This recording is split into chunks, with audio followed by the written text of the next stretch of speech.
Welcome to the Deep Dive. Today, we're plunging into, well, one of the really big mysteries in human history. When, and crucially, why did our earliest ancestors first start using fire? We're talking potentially over 1 million years ago. Yeah, a time that's still pretty hazy in terms of consistent fire evidence, Exactly. It's a pivotal moment, no doubt. for sure. And we're diving into some fascinating new research today, aren't we? A Yeah, study from Tel Aviv University, published in Frontiers in Nutrition. that's the one. And it offers a really compelling, maybe even surprising perspective. It challenges some pretty common assumptions. Right. The sort of standard idea for many people is fire equals cooking, right? Gathering around the hearth. Yeah, but this new work suggests that the initial spark, especially way back then, might have served a different purpose, something, arguably more critical for just plain survival. So our mission in this deep dive is to explore this new hypothesis that fire's first big job wasn't making dinner, but something else entirely essential. Okay, let's set the scene a bit. I mean, everyone agrees fire use is a massive milestone in human evolution. Absolutely fundamental. And look, by about 400,000 years ago, the picture is much clearer. Fire seems to be pretty common by then. Right, you find the archaeological evidence, hearths, burnt tools, bones. It's definitely used for cooking, warmth, light, all the things we think of. In that later period, yeah, it fits really well with a cooking hypothesis. The one from Richard Wrangham, that cooking unlocked nutrients, fueled bigger brains, smaller guts. Exactly. A very powerful idea. And it holds a lot of weight for that later, more habitual fire use. But the real puzzle, the mystery, lies in that huge stretch of time before that, like the million years preceding it. Maybe 1.8 down to zero point 0.8 million years ago? That's the period. The evidence for fire then is, well, it's sparse. It's inconsistent. You find traces at some sites, but not others. It doesn't look like a daily habit yet.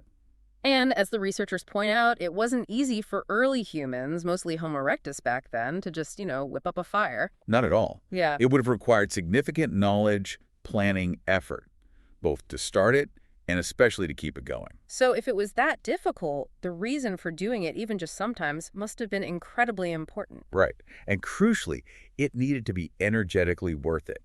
The benefit had to outweigh that significant cost. And the traditional cooking idea, maybe it doesn't quite explain that early sporadic pattern on its own. That's the argument. Maybe the payoff from cooking alone wasn't quite enough to justify the hassle during that initial phase. Okay, so this is where the new hypothesis from Dr. Miki Ben-Dor and Prof. Barkai comes in. What's their core idea? What was fire really for first? So their proposal is that fire served two absolutely essential functions tied directly to how Homo erectus was getting food. Yeah. First, protecting huge animal carcasses from scavengers. Protecting the kill. Exactly, protecting that massive food source from competitors like hyenas, lions, you name it. And second, related to that, using the fire to preserve the meat. Preserve it, like smoking or drying. Yeah, likely smoking and drying to stop it from spoiling so quickly, so they could actually eat this huge bounty over days or even weeks. Okay, so the key difference here is timing and priority. They're not saying cooking never happened. No, not at all. But they're arguing the primary driving force, the thing that made fire worth the immense effort early on, was preserving and protecting these massive food packages, not necessarily cooking them right away for digestibility.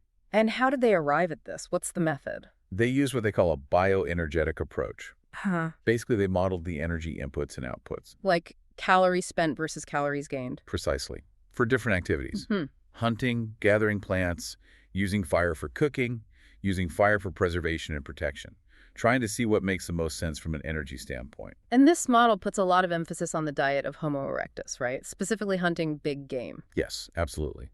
There's growing evidence that Homo erectus was specializing in acquiring large prey, and the numbers from this study's analysis are pretty stark. What did they find? Well, hunting large animals, say over 100 kilograms, yielded way, way higher energetic returns than gathering plants.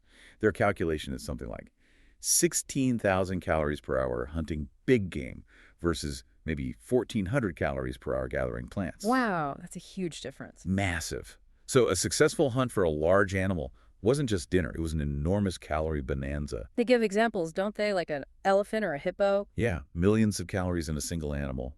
A hippo, they estimate, maybe 1.4 tons, could be around 1,000,000 calories. 1,000,000. And that could feed how many people for how long? Their example is like a group of 25 people for maybe 3 weeks or more, A buffalo, maybe 500,000 calories, could feed the same group for 10 days. So these kills were incredible assets, like a walking bank account of fat and protein. Exactly. A real treasure, as they put it, a meat and fat bank. Which brings us right back to why protecting and preserving it would be so critical. You can't eat 1,000,000 calories at once. You definitely can't. So you have this giant half-eaten carcass sitting there. It's basically sending out a dinner invitation to every large carnivore for miles around. Lions, hyenas. All the big predators and scavengers active at the time, it would be an irresistible magnet. And the danger wasn't just losing your hard-earned food, right? No, it fundamentally changed the risk equation. Suddenly, you have dangerous predators hanging around your group's location, not just for a brief encounter, but potentially for days or weeks while the carcass lasts. It becomes a serious security situation. So using fire to keep those competitors away. And using it to smoke or dry the meat so it doesn't just rot. The energetic return from simply not losing that 1,000,000-calorie treasure becomes immense. Far greater, they argue, than the perhaps more modest immediate gains from cooking, especially weighed against the high cost of keeping that early fire going. Exactly. Their calculations suggest that the energetic benefit of protection and preservation just dwarfed the potential cooking benefits at that stage, making it a much more compelling reason to invest in fire technology, even sporadically. Okay, so that's the model.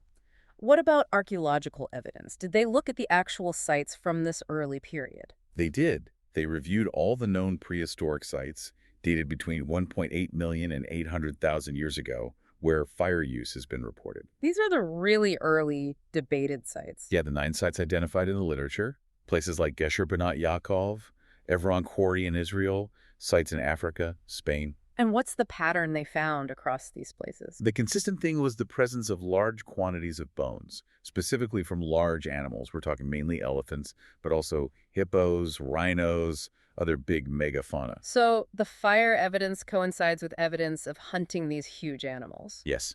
But here's the really interesting observation they highlight. At some of these very early sites, you find traces of fire use. Okay. But you don't find widespread burnt bones or clear evidence of systematic meat roasting over a hearth. I see. So fire was there, but maybe not primarily for cooking the meat right then and there. That's what it suggests. It fits better with the idea of fire being used nearby, maybe to keep scavengers at bay, or perhaps for smoking meat slightly away from the main butchery area.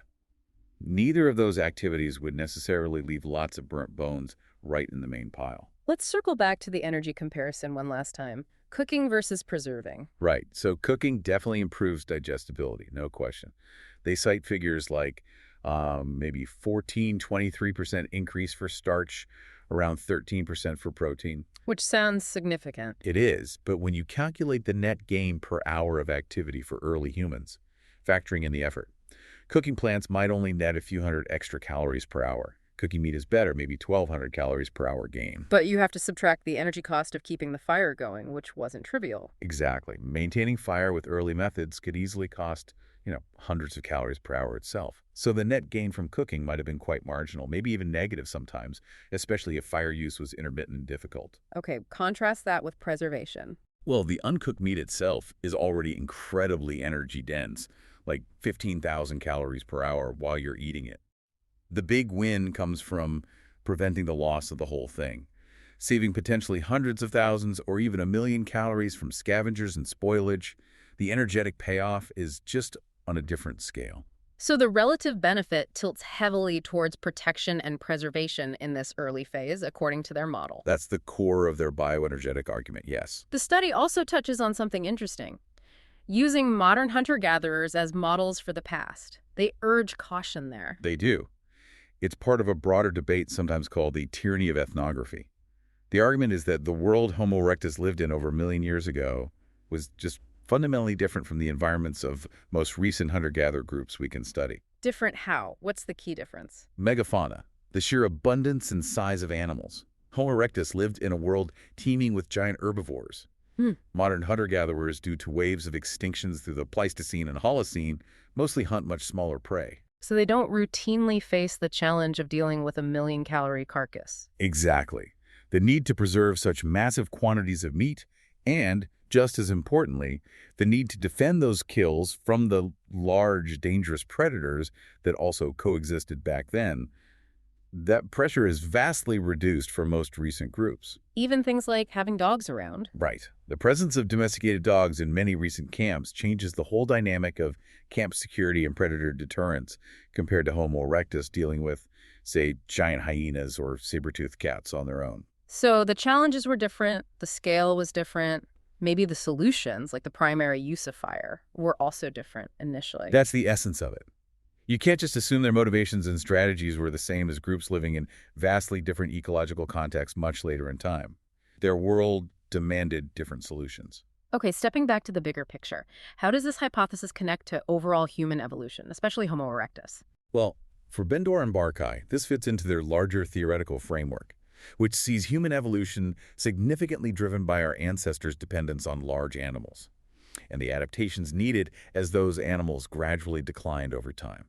So it reframes fire's initial role. Yeah, it paints fire not just as a general tool, but specifically as a technology that enabled and supported this hyper-carnivorous lifestyle focused on big game. It helped make that strategy viable long-term. And they even link this back to brain size evolution. That's usually linked to cooking. They propose an alternative, or perhaps complementary, pathway. Think about the cognitive demands. Not just making fire, but strategically maintaining it, using it intelligently to deter specific threats, managing a kill site over days or weeks, coordinating preservation efforts. That requires some serious planning and sustained focus. Exactly. That constant cognitive challenge, combined with a reliable, super energy-dense food source that preserved megafauna meat represented. That combination, they argue, could have been a powerful selective pressure favoring larger, more capable brains in Homo erectus. The protected food source could actually fuel that energetically expensive brain.